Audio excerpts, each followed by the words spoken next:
Muy buenos días, amigas, amigos de los medios de comunicación.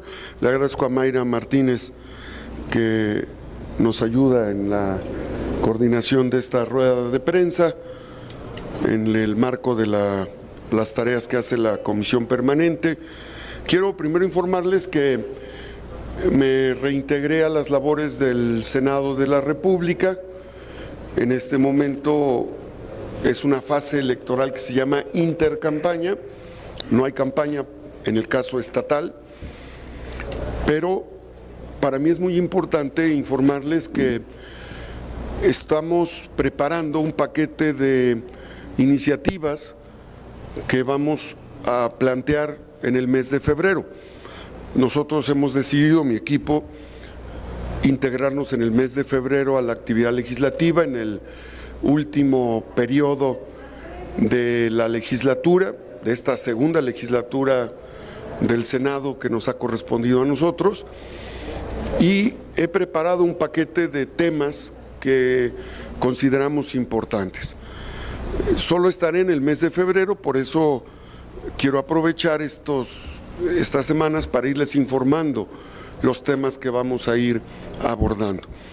Primero quiero transmitirles que apoyaremos desde el Senado los planteamientos que ha hecho el presidente de la República con respecto a la iniciativa que va a dar continuidad al tema de la Guardia Nacional. Nosotros al caminar en Puebla nos damos cuenta de que el principal tema que le preocupa a las y los poblanos, a los ciudadanos en general, es consolidar la tarea en materia de seguridad. Y si bien la Guardia Nacional ha logrado, sin duda, resultados, necesitamos consolidar y fortalecer las policías estatales y la coordinación con las policías municipales. En otros países del mundo, la Guardia Nacional tiene más de 100 años de vida institucional. En México apenas tiene 5 años y se han dado pasos extraordinarios. Pero no basta con las capacidades de la Guardia Nacional, necesitamos coordinación. Y dentro de las iniciativas que yo voy a presentar acompañando esta iniciativa del presidente, será la de fortalecer la coordinación entre los 3 órdenes de gobierno en materia de seguridad: federal, estatal y municipal. Y también lo que tiene que ver con el Poder Judicial. Los temas del Poder Judicial son fundamentales en los 3 órdenes porque necesitamos que la puerta giratoria, que sigue siendo uno de los principales problemas cuando se detiene a un delincuente, se desactive esa puerta giratoria que libera a los delincuentes una vez que son detenidos por las instituciones de seguridad. Otro de los temas centrales que vamos a estar atentos con respecto a esta etapa tiene que ver con la Ley General de Aguas. Esta iniciativa que está en el Senado de la República busca que el derecho humano al agua se consolide. El agua no se puede seguir viendo como una mercancía. Si seguimos viendo al agua como una mercancía, se le da prioridad al negocio que representa el agua, cuando el agua es un insumo fundamental para la vida humana y es un insumo fundamental para las actividades productivas primarias y para el desarrollo industrial de nuestra nación. Así es que este es un tema fundamental que tiene que ver con la distribución equitativa y justa del agua, asequible, que es como lo establece el artículo 4 constitucional. También quiero transmitirles que estaré muy pendiente en este periodo, en este mes. Tengo una agenda muy clara de trabajo coordinado con el presidente de la Junta de Coordinación Política del Senado, porque en el Senado aprobamos dos reformas muy importantes. Una, al artículo 4 constitucional, para equiparar el derecho humano, los derechos humanos, el derecho humano a la vida, con el derecho a la sobrevivencia de los ecosistemas. Esta es una modificación al artículo 4 constitucional que ya fue aprobado en el Senado, pero que necesitamos que la Cámara de Diputados la impulse para que logremos el aprovechamiento racional de nuestros recursos naturales, pero sobre todo la rehabilitación y la recuperación de los ecosistemas que han sido dañados por la acción humana. Y también otra iniciativa que está pendiente es la Ley de Economía Circular, y que tiene que ver con esta otra disposición que he comentado, y que tiene que ver con la salud, que tiene que ver con los depósitos de desechos al aire libre que hay en nuestro país, en nuestros municipios, en los estados. La Ley de Economía Circular, al entrar en vigor, generaría incentivos al sector privado y al sector público para el aprovechamiento. La Ley de Economía Circular tendría una respuesta muy clara a el colapso que hay de los rellenos sanitarios en todo el país. Los rellenos sanitarios en gran parte del estado de Puebla y del país están colapsados, porque hoy están bajo la tarea y la tutela municipal, igual que las plantas de tratamiento de aguas residuales. Estos dos grandes temas, las plantas de tratamiento de agua residual y los rellenos sanitarios, se convierten ya en un problema delicado de salud que implica la fauna nociva, que implica la propagación de enfermedades y que pone en contacto directo a los jóvenes, a los niños, por tiraderos que hay en las barrancas, en los ríos, y que convierte en contaminación ambiental. La Ley de Economía Circular y el rescate de los rellenos sanitarios tiene como propósito el aprovechamiento, en el caso de los desechos orgánicos, para los gases, para el aprovechamiento de gas, y para las compostas y lombricompostas para la recuperación de los suelos. Y en el caso de los plásticos, en el caso de los minerales, de los metales, los vidrios y el papel, para su reutilización. El plástico se puede reutilizar para hacer contenedores y el papel obviamente se puede reutilizar. Este es un tema muy importante que estaremos abordando en las siguientes semanas con ustedes y que significarán la ruta de iniciativas, exhortos y seguimiento a la agenda que traemos en el Senado de la República y que para nosotros es muy importante plantearla durante el mes de febrero. Esos serían mis comentarios, Mayra, para rogarte, si eres tan gentil, de ayudarnos a coordinar si hubiera alguna pregunta por parte de las y los integrantes de los medios de comunicación. Gracias, senador. La primera pregunta es de Fernando Moctezuma, de Síntesis Legislativa. Gracias, Fernando. Buenas tardes, senador. Muchas gracias. Pues por un lado preguntarle, llamó la atención un poco la integración del Chelis a su equipo, sin embargo, pues sabemos que en Puebla pues es una figura un tanto emblemática. La pregunta básicamente es ¿qué tanto abona esto a su proyecto legislativo? Por otra parte, sobre el deporte, pues ¿qué tan bien aplicada puede contrarrestar los temas sociales de violencia, de inseguridad, etcétera? Y finalmente, bueno, sabemos sobre su amistad con Julio César Chávez, si podría haber alguna o podríamos esperar alguna sorpresa como lo fue el Chelis. Muchas gracias. Gracias, Fernando. Sí, bueno, yo con el Chelis llevo una amistad. Él, como ustedes saben, dirigió a La Franja, al Puebla de La Franja, y el Chelis, quiero decirles que rescató al Puebla de la segunda división en algún momento, y es un personaje para Puebla que ha impulsado el deporte y hay una amistad, y el Chelis me aceptó ser director técnico deportivo en el Senado, y lo digo con toda franqueza, cuando yo esté en otra etapa, a partir de marzo, él se incorporará conmigo a ese tipo de actividades que hoy por la restricción electoral no puedo señalar, pero que son obvias para ustedes. Quiero transmitirles que incluso antes de ser presidente municipal, en 1993, hace más de 30 años, mi primer tarea fue ser presidente del Comité Deportivo Municipal en Acatzingo, la tierra de mi mamá. Conozco la importancia del deporte como acción preventiva a favor de la salud y la seguridad. Cuando a un niño lo orientas a actividades deportivas, le estás generando un espíritu de competencia, le estás generando respeto al adversario, le estás generando disciplina, deseo de superación, pero al mismo tiempo le fortaleces su espíritu y le alimentas el cuerpo físicamente hablando. Eso hace el deporte.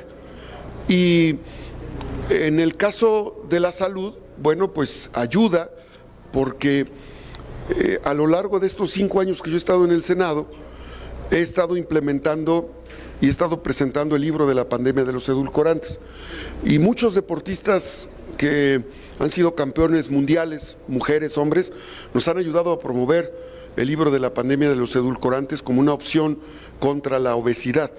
México ocupa el primer lugar de obesidad infantil, imagínense lo grave que es eso. Primer lugar en el mundo en obesidad infantil. Si no detenemos este flagelo, en unos cuantos años tendremos el primer lugar en jóvenes prediabéticos. Y es un tema delicado. Tan delicado como representa el hecho de que la primera causa de muerte en México es las cardiopatías, como es en el mundo. Pero la segunda causa de muerte en México es la diabetes mellitus. En el resto del mundo la diabetes mellitus ocupa la 9ª causa de muerte, 9ª, pero en México es la segunda causa de muerte. Más de 450,000 mexicanos, mexicanas mueren al año por la diabetes o por enfermedades correlacionadas con el síndrome metabólico. Esto lo explico en mi libro, La pandemia de los edulcorantes, que está disponible en mis redes sociales. Pero debo decirles que este es un tema que hay que atender, porque el COVID en 3 años mató a cerca de 400,000 personas, en 3 años, lamentable. Pero todos los años, la pandemia de la diabetes mata a más de 450,000 mexicanos. Así es que es un tema que hay que atender y por eso el Chelis nos va a ayudar a este tema. Quiero decirles que el día que le dimos un reconocimiento a Julio César Chávez en el Senado de la República, él me ayudó a promover el libro de la pandemia de los edulcorantes y lo voy a invitar a Puebla, a Julio César Chávez, porque él tiene un programa de atención, de lucha contra las adicciones. Él es un ejemplo de un hombre que está luchando contra este mal que afecta a los jóvenes. Y en Puebla, yo fui director del DIF y he tenido también tareas en contra de las adicciones. Entonces, vamos a invitar a Julio César Chávez a que vaya a Puebla a una charla, a un foro, para atender el tema de las adicciones. Y por eso, Federico, va a estar tanto el Chelis como Julio César Chávez y otros. Quiero decirles que tenemos a la campeona mundial de boxe poblana, Gaby La Bonita Sánchez, que es campeona mundial del Consejo Mundial de Boxeo. Y también tenemos a Mayela, que es la campeona en Rusia, la campeona mundial de Karate Do, Mayela poblana, es alumna del Shihanko Ishi Shoda Watanabe, que ha sido pues uno de los poblanos japoneses más destacados en materia deportiva en esa rama. Así es que para nosotros el deporte es fundamental, igual que el arte, igual que la cultura, para la transformación humana. Siguiente pregunta es de Carlos Guzmán, ABA Noticias, Veracruz. Senador, buena tarde. Pues preguntarle de esos temas, obviamente en intercampaña pues no puede comentar gran cosa por el tema de la ley electoral, pero preguntarle de esto que acaba de anunciar, de esas iniciativas que están pendientes. ¿Confía en que sí se puedan salir en este mes y fracción que le sobra para pues, ya comenzar la otra etapa? Y en especial la que tiene que ver con el tema del agua. En una cena de estas de fin de año, con una de las aspirantes presidenciales platicábamos y justamente ese tema del agua le interesa sobremanera. ¿Por qué? Porque en máximo 10 años pues va a ser prácticamente un bien escaso en el país por la cuestión de del tema de las cuencas hidrológicas que ya están sobreexplotadas. Pero es preguntarle si ya el avance que tiene en el Senado de la República esta iniciativa, y también el tema de la economía circular ya son suficientes para que se pueda finalmente concretar y que en cuanto usted pase a la otra etapa, pues finalmente ya se puedan hacer una realidad, senador. Es muy importante esto, Carlos, porque la ley de economía circular y elevar a rango constitucional el derecho a la vida de los ecosistemas es fundamental, porque implica incentivar una serie de mecanismos financieros y reglamentarios para que en nuestro país se respeten los ecosistemas, se rehabiliten, se reconstruyan, se rescaten. Y esto va de la mano de los compromisos que tiene México con el mundo. En el propósito de Naciones Unidas 2030, los objetivos del milenio 2030, está muy claro la ruta que tenemos que seguir para el 2030 y tiene que ser contundente. Por eso, elevar al rango constitucional el derecho a la vida del planeta, lo de los ecosistemas, tiene que ver con el uso racional y tiene que ver de la mano con la economía circular. Entonces, son dos iniciativas que la verdad es que estamos pidiendo el apoyo, el auxilio de varios diputados federales, como el diputado Raimundo Atanasio y otros más, de Puebla, del propio diputado Ignacio Mier y de todos ellos, para que nos ayuden a lograr que aquí en la Cámara de Diputados se aprueben estas dos grandes reformas que son para establecer un marco normativo mucho más claro de respeto al planeta. Luego hay muchos foros, hay encuentros internacionales de cuidado al medio ambiente, pero no se toman acciones muy concretas. Y estas son acciones muy concretas que implica legislar para la protección de los ecosistemas y para incentivar. Imagínense lo que representa que en cada municipio del país existan reciclados de desechos orgánicos e inorgánicos. Imagínense lo que representa que haya incentivos para que empresas se dediquen a recoger todos los plásticos que hay en las barrancas y en los ríos y los transformen en contenedores. Imagínense lo que representa que en lugar de ir a tirar millones de toneladas de desechos agropecuarios que se mezclan, que se contaminan, que son tirados en las barrancas, por ejemplo, por poner un solo ejemplo, las vísceras de los animales en los rastros. Todas esas vísceras, todos esos desechos de los rastros van a las barrancas. Con la putrefacción de esas vísceras se generan ecosistemas y plagas que se convierten en bacterias y virus que, al estar expuestas al aire libre, llegan a los niños, a las mujeres.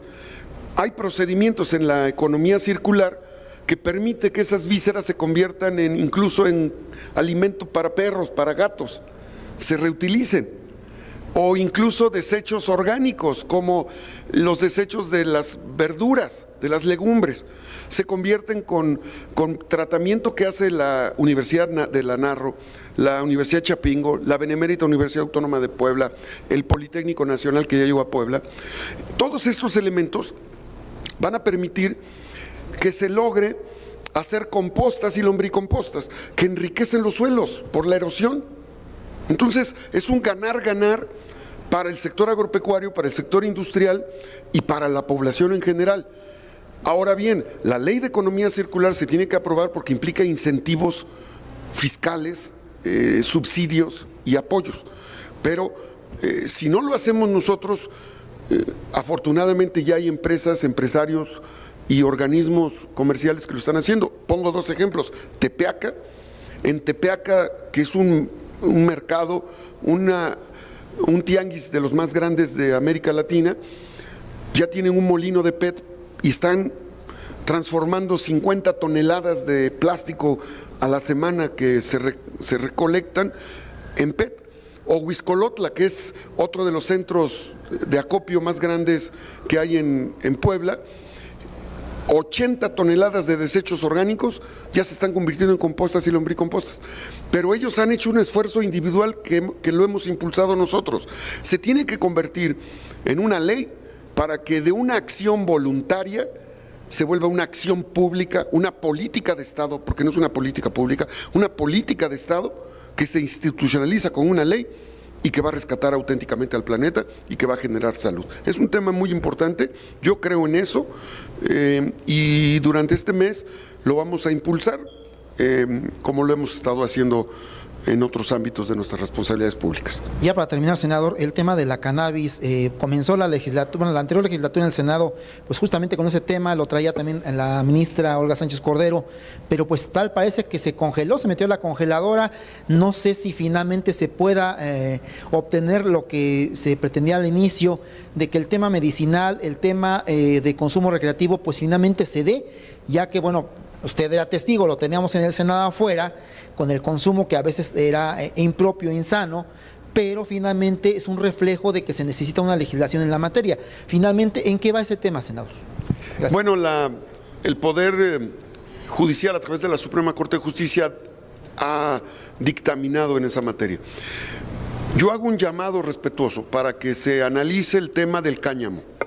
El tema del cáñamo, que es el carrizo, que no tiene función psicotrópica y que yo respeto la resolución de la Corte, el cáñamo sirve para producir papel. Y esa sería una alternativa muy importante para dejar de destrozar los bosques. La tragedia del bosque es la tragedia de la ciudad, porque todo el ciclo de recuperación de agua se rompe cuando destruimos el bosque. Entonces, con el cáñamo se puede producir papel, se puede producir plástico, se puede producir alimentos, se pueden producir textiles, se puede producir material de construcción, se puede producir biocombustible con el cáñamo, el carrizo. Y tan solo para el sector agropecuario, una hectárea de cáñamo es equivalente al valor en proporción 7 veces más que una hectárea de maíz o de trigo.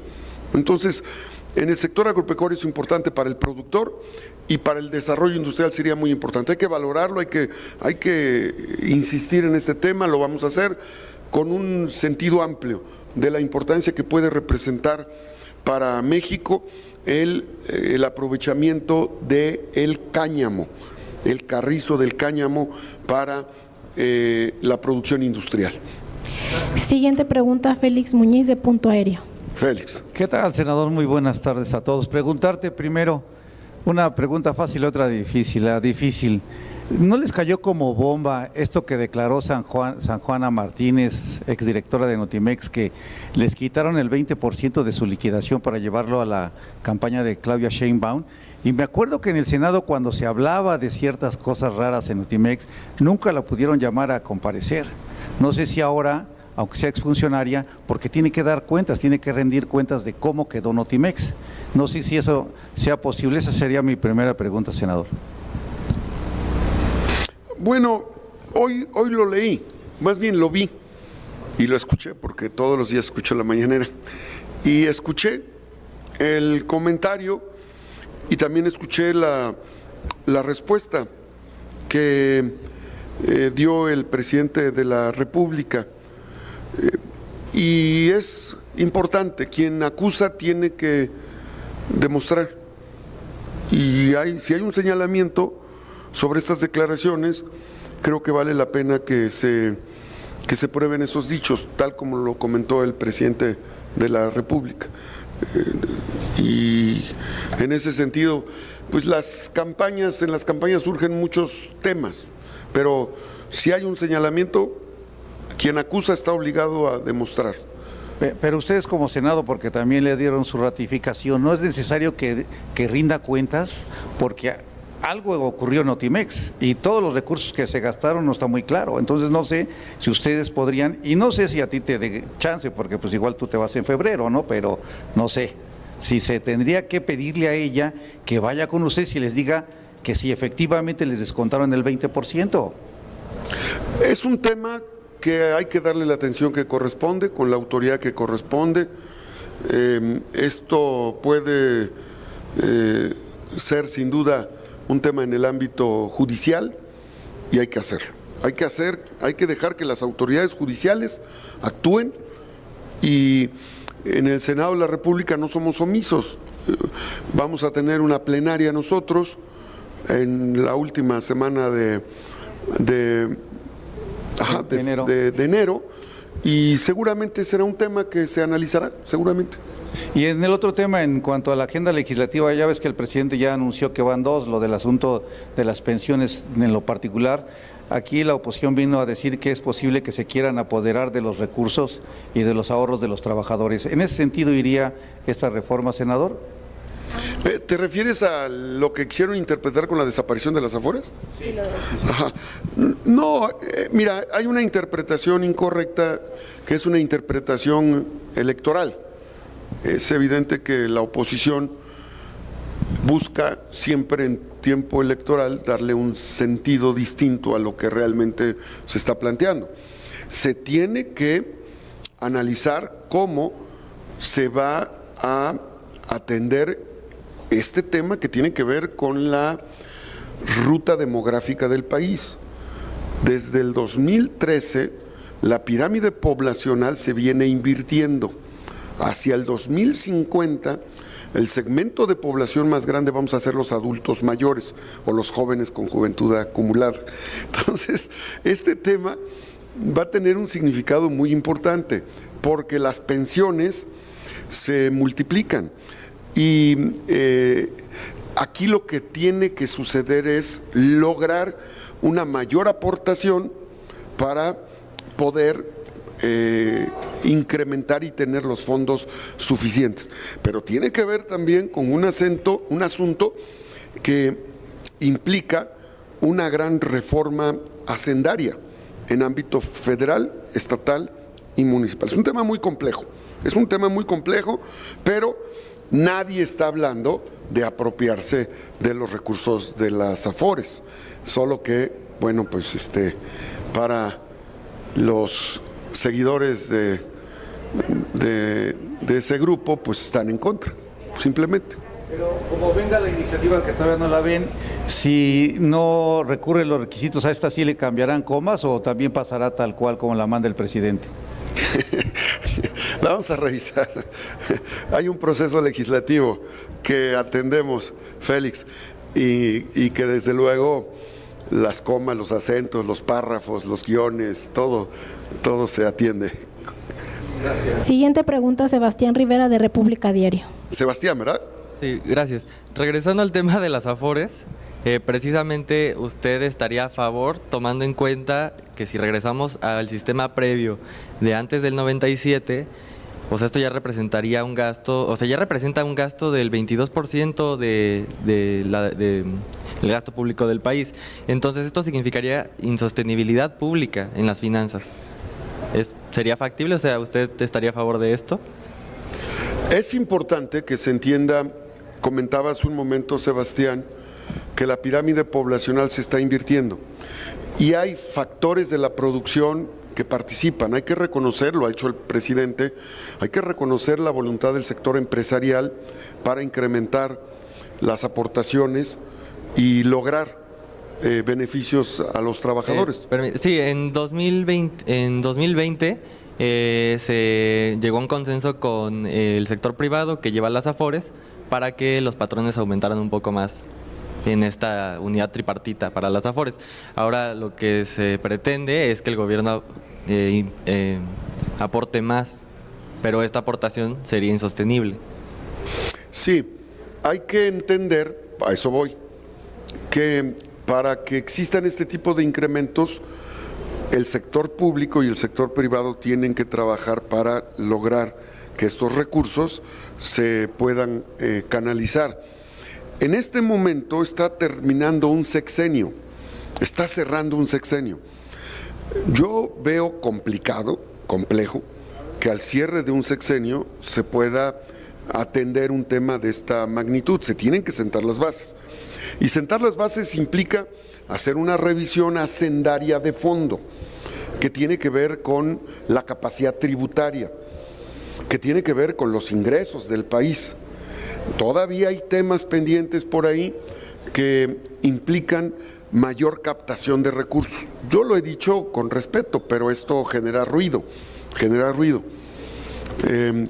Por ejemplo, las aportaciones que dan los bancos. Yo voy a decir esto y espero que no se vaya a paralizar la bolsa de valores, pero el sistema financiero en México tiene, sin duda, una condición de privilegio en nuestro país y necesitan aportar más para que podamos esos ingresos distribuirlos a temas como el tema laboral, los derechos laborales, las pensiones, las jubilaciones. Ese es un sector. Otro sector que ha sido privilegiado en nuestro país es el sector minero. También, si yo lo digo en este momento, pues puede generar ruido. Pero se trata de que la riqueza del país se distribuya de manera correcta. Se trata de que la riqueza de nuestra nación permita el desarrollo de todos. El gobierno está haciendo su parte. Se acabaron las condonaciones de impuestos, los bancos no pagaban impuestos, empresas transnacionales no pagaban impuestos. Esto nos representa ingresos por más de 50,000 millones de pesos anuales, pero no es suficiente. La dinámica poblacional, la pirámide poblacional al invertirse va a requerir de toda una reforma hacendaria que permita una mayor captación de recursos. Entonces, ese es el tema.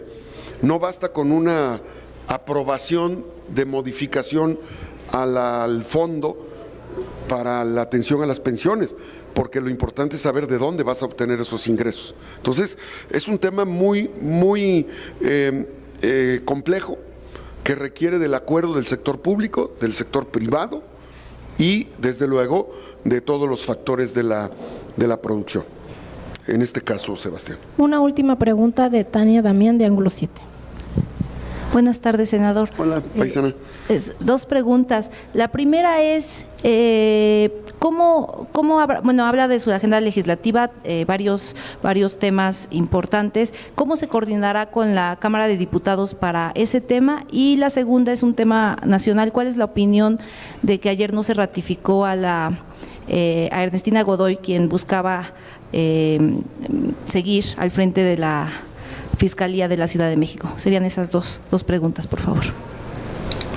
Hay una plena coordinación a través de las juntas de coordinación política, tanto de la Cámara de Diputados como de la Cámara de Senadores. Hay un programa de prioridad legislativa. Hay temas que diputados nos han enviado al Senado para que nosotros le demos salida y lo vamos a hacer. Y hay temas que el Senado ha enviado a Cámara de Diputados. Bajo esa ruta vamos a insistir en estos dos grandes temas que los tienen en agenda: la Ley de Economía Circular y la reforma al artículo 4 constitucional en materia de derechos de sobrevivencia de los ecosistemas del planeta. Con respecto al tema de la fiscal Ernestina Godoy, yo quiero decirles que la conozco personalmente. Ella fue compañera diputada federal, es una mujer que tiene fama pública, prestigio, es una mujer que ha combatido la corrupción y que precisamente por combatir la corrupción, por poner en evidencia el saqueo, las conductas irregulares, el aprovechamiento, el abuso del poder de autoridades relacionadas con el PAN, pues obviamente fue rechazada precisamente por eso. Es una venganza político-electoral, partidista, que hace Acción Nacional y bueno, pues se metieron con la generación equivocada, ¿no? Dice alguien por ahí. Senador, solo abundando un poquito, en esta coordinación con Cámara de Diputados, ¿cuál es el papel de Ignacio Mier Velasco, que es el coordinador de la Jucopo acá en la Cámara de Diputados? Pues es muy importante, yo estoy en comunicación con él y yo estoy seguro que nos va a ayudar para que estas iniciativas, sé que está trabajando en coordinación con Eduardo Ramírez, que es el coordinador de la Junta de Coordinación o su par en el Senado, y va a ser muy importante la labor del diputado Ignacio Mier para impulsar estas iniciativas que están pendientes. También va a ser muy importante el papel de Eduardo Ramírez para impulsar las iniciativas que tiene, ya son minutas, que tiene la Cámara de Diputados en el Senado, para que se destraben en el Senado y para que también se destraben en Cámara de Diputados. Yo creo que los dos son extraordinarios legisladores que van a ayudar a que estas iniciativas que están pendientes, tanto en diputados como en el Senado, se materialicen. Muchas gracias. Concluye rueda de prensa, senador. Una más.